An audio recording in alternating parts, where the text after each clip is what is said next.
Explorers of the unknown, welcome back. Let's expand our horizons with today's question.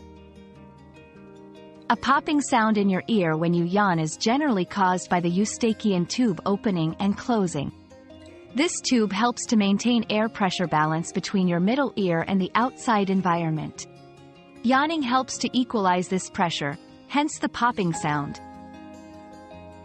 Your daily dose of discovery ends here, but the journey of learning never stops. Subscribe and join us again for more answers tomorrow.